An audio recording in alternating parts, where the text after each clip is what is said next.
श्री साईनाथाय नमो नमः। बाबा अध्याय 16 और 17 प्रारंभ करने की आज्ञा प्रदान करें। अथ श्री साई सच्चरित्र अध्याय 16-17। ओम श्री गणेशाय नमः। ओम श्री सरस्वते नमः। ओम श्री गुरुवे नमः। ओम श्री कुलदेवी देवताभ्यो नमः। ओम श्री भक्तानां मातृपितामहाय नमो नमः। ओम श्री साई परमात्मने नमः। प्रिय भक्तों, इस अध्याय में हम शीघ्र ब्रह्म ज्ञान की प्राप्ति, ब्रह्म ज्ञान की योग्यताएं, बाबा का उपदेश तथा बाबा के वैशिष्ट्य से संबंधित श्रवण करेंगे। इन 2 अध्यायों में एक धनाढ्य ने किस प्रकार साईं बाबा से शीघ्र ब्रह्म ज्ञान प्राप्त करना चाहा था, उसका वर्णन किया गया है। गत अध्याय में श्री चोलकर का अल्प संकल्प किस प्रकार पूर्णतः फलीभूत हुआ, इसका वर्णन किया गया था। उस कथा में श्री साईं बाबा ने दर्शाया था कि प्रेम तथा भक्ति पूर्वक अर्पित की गई तुच्छ वस्तु भी वे सहर्ष स्वीकार कर लेते थे, परंतु यदि वह अहंकार सहित भेंट की गई तो वह अस्वीकृत कर दी जाती थी। पूर्ण सच्चिदानंद होने के कारण वे बाह्य आचार विचारों को विशेष महत्व न देते थे और विनम्रता और आदर सहित भेंट की गई वस्तु का स्वागत करते थे। यथार्थ में देखा जाए तो सद्गुरु साईं बाबा से अधिक दयालु और हितैषी दूसरा इस संसार में कौन हो सकता है।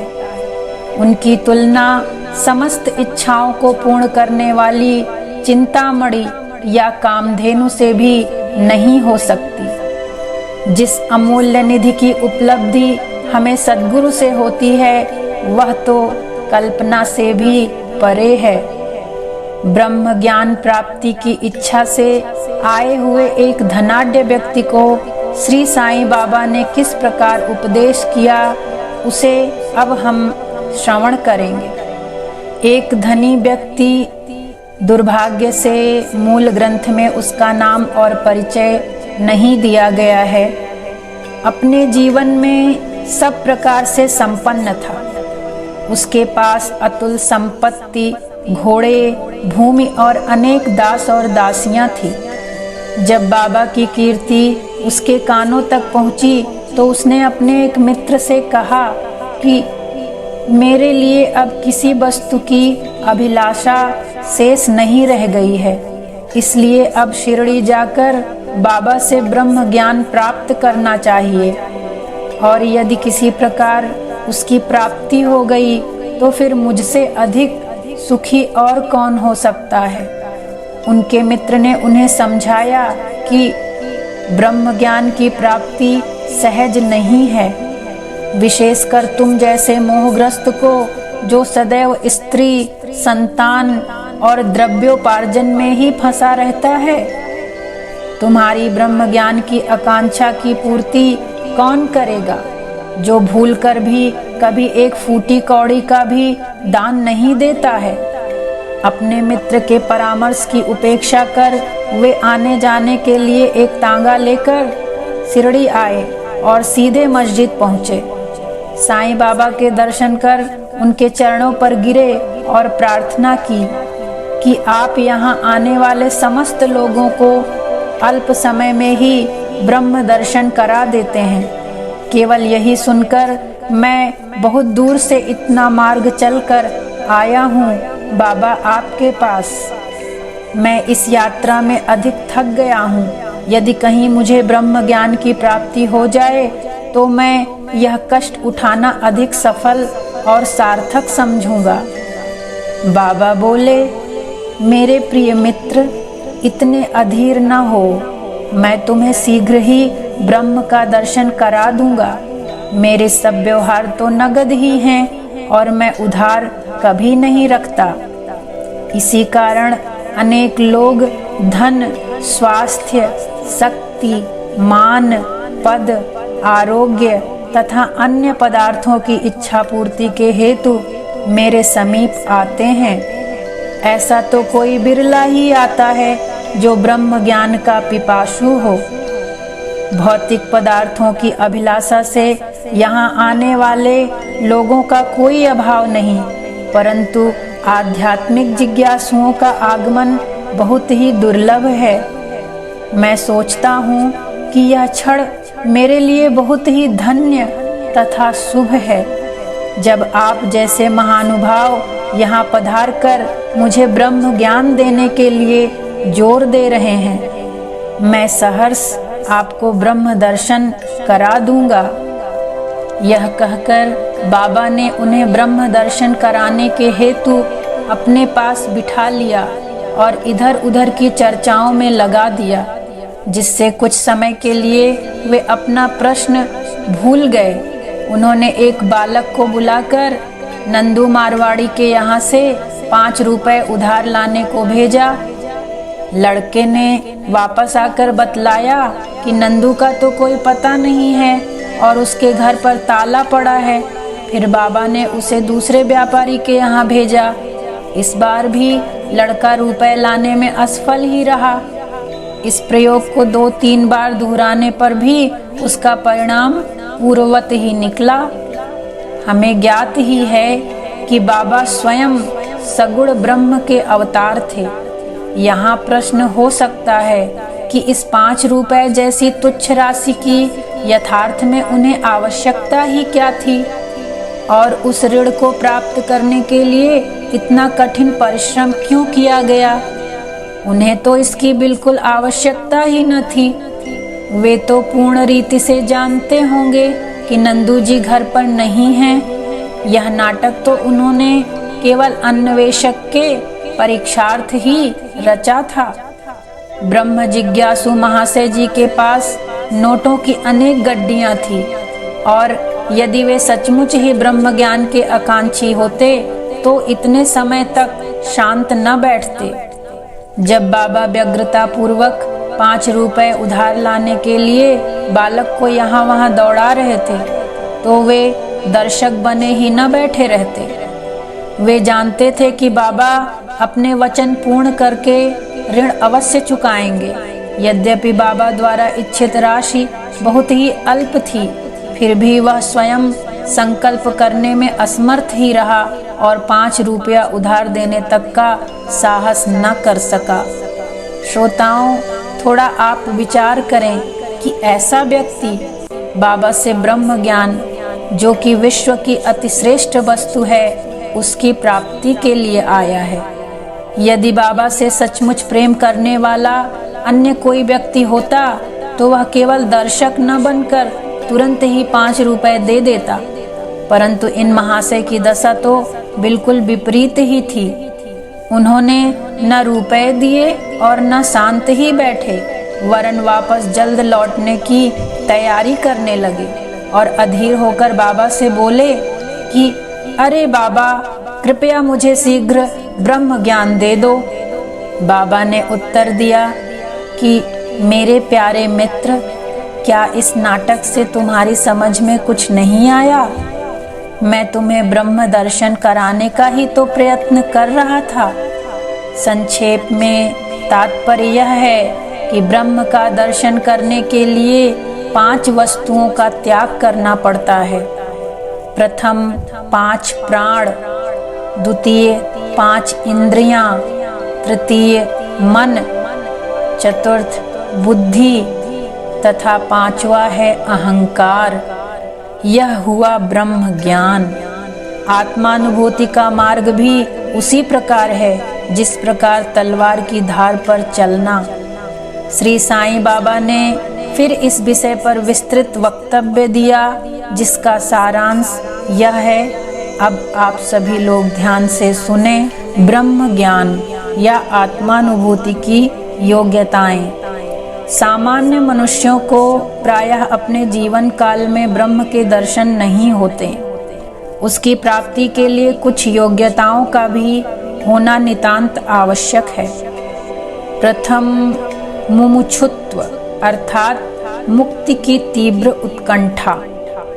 जो व्यक्ति सोचता है कि मैं बंधन में हूँ और इस बंधन से मुक्त होना चाहे, तो इस ध्येय की प्राप्ति के लिए उत्सुकता और दृढ़ संकल्प से प्रयत्न करता रहे तथा प्रत्येक परिस्थिति का सामना करने को तैयार रहे, वही इस आध्यात्मिक मार्ग पर चलने योग्य है। दूसरा, विरक्ति।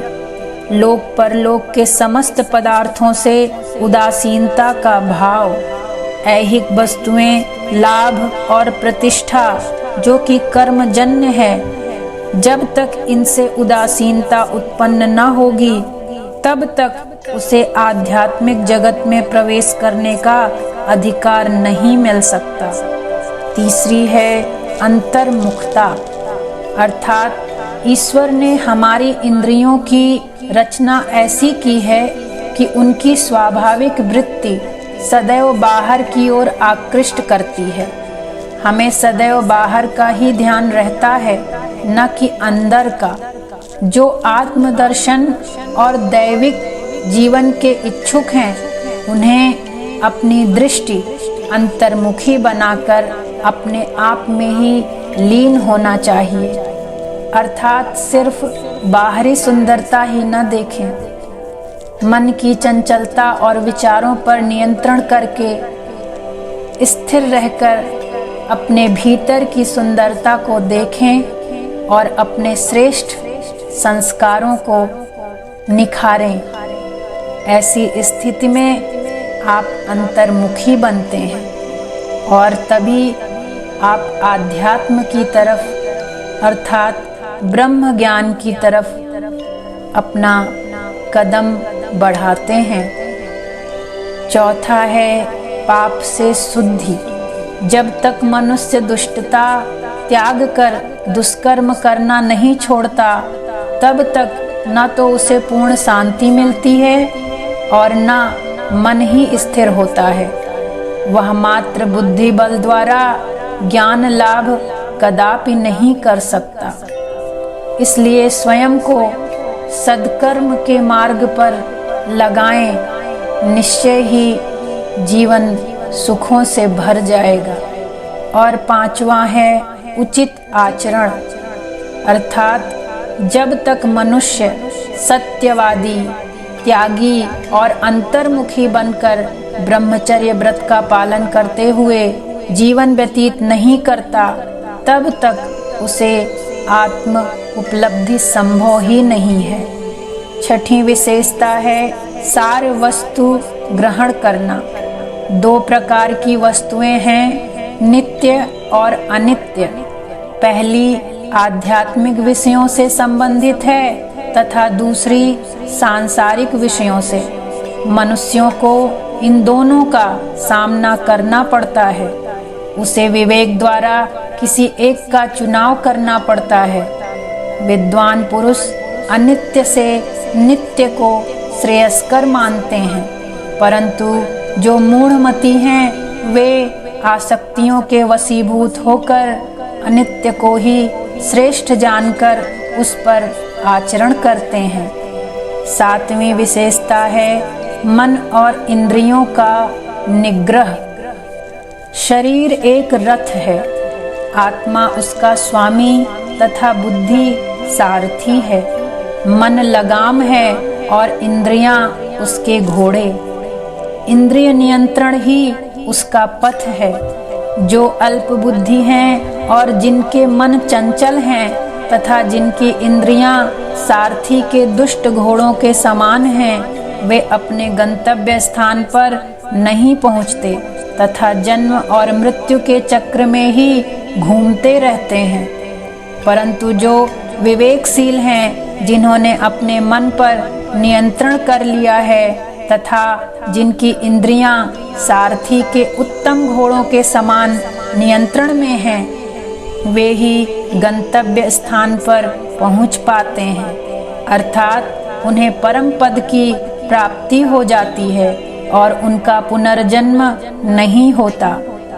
जो व्यक्ति अपनी बुद्धि द्वारा मन को वश में कर लेता है वह अंत में अपना लक्ष्य प्राप्त कर उस सर्वशक्तिमान भगवान विष्णु के नारायण के लोक में पहुंच जाता है। 8वीं विशेषता है मन की पवित्रता। जब तक मनुष्य निष्काम कर्म नहीं करता तब तक उसे चित्त की शुद्धि एवं आत्मदर्शन संभव नहीं है। विशुद्ध मन में ही विवेक और वैराग्य उत्पन्न होते हैं, जिससे आत्मदर्शन के पथ में प्रगति हो जाती है। अहंकार शून्य हुए बिना तृष्णा से छुटकारा पाना संभव नहीं है। विषय वासना आत्मानुभूति के मार्ग में विशेष बाधक है। यह धारणा कि मैं शरीर हूँ एक भ्रम है।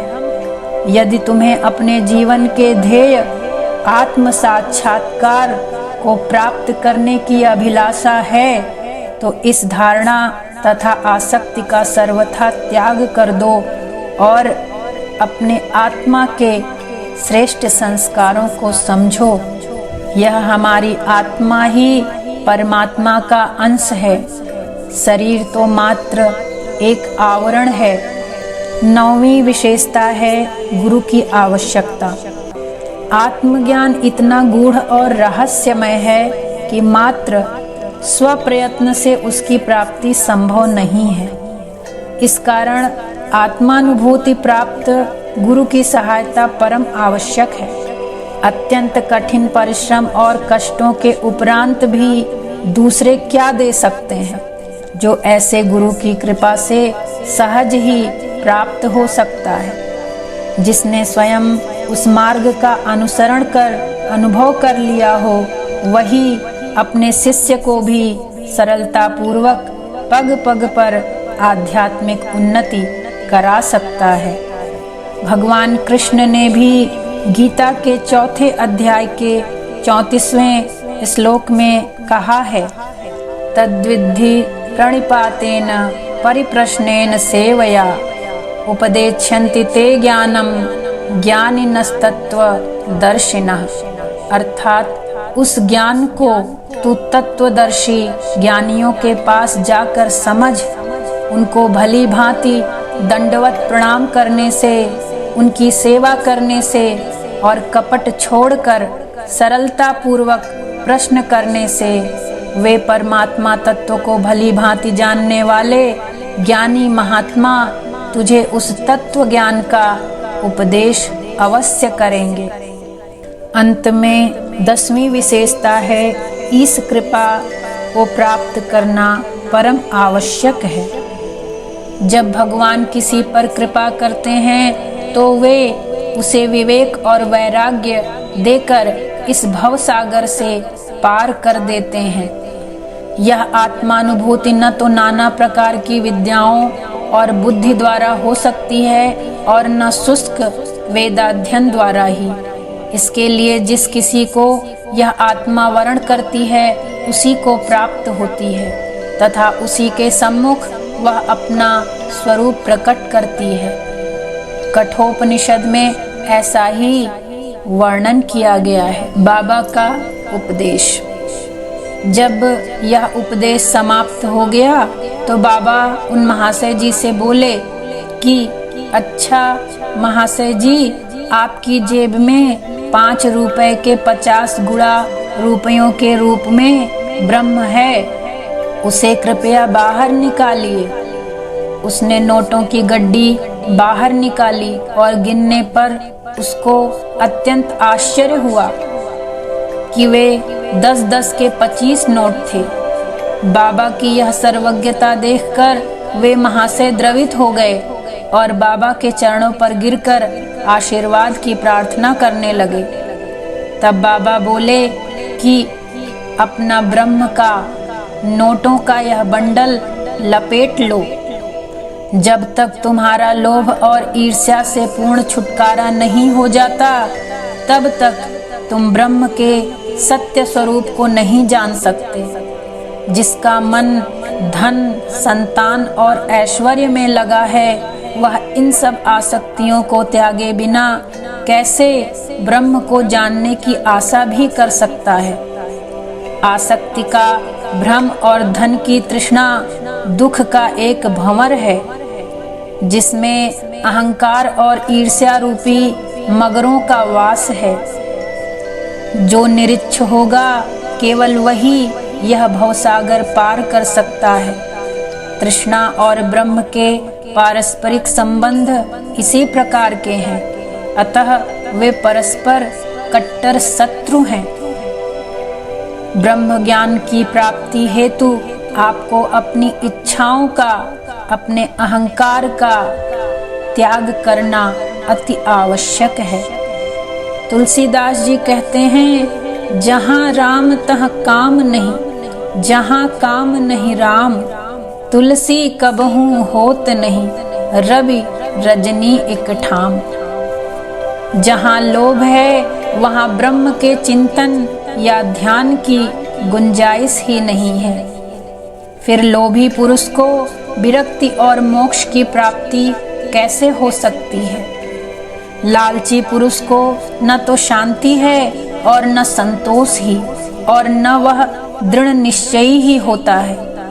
यदि कण मात्र भी लोभ मन में शेष रह जाए तो समझना चाहिए कि सब साधनाएं व्यर्थ हो गई हैं। एक उत्तम साधक यदि फल प्राप्ति की इच्छा या अपने कर्तव्यों का प्रतिफल पाने की भावना से मुक्त नहीं है, और यदि उनके प्रति उसमें अरुचि उत्पन्न न हो, तो सब कुछ व्यर्थ ही हुआ।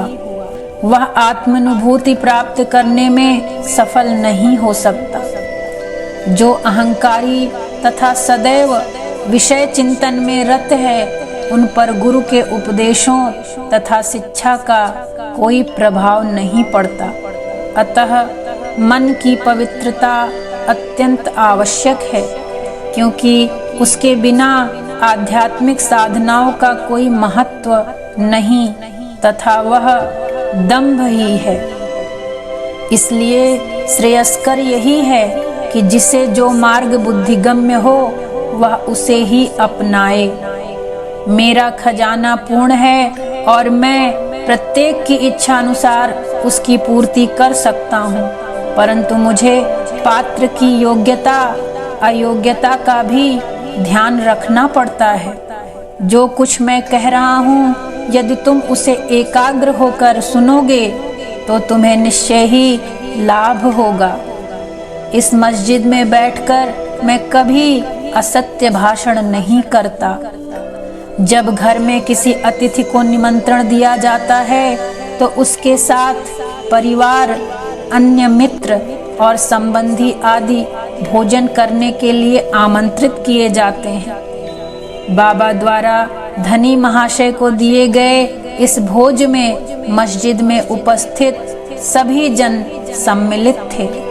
बाबा का आशीर्वाद प्राप्त कर सभी लोग उन धनी महाशय के साथ हर्ष और संतोष पूर्वक अपने अपने घरों को लौट गए। जय हो बाबा। आइए अब बाबा के वैशिष्ट्य को सुनते हैं। ऐसे संत अनेक हैं जो घर त्याग जंगल की गुफाओं या झोपड़ियों में एकांत वास करते हुए अपनी मुक्ति या मोक्ष प्राप्ति का प्रयत्न करते रहते हैं।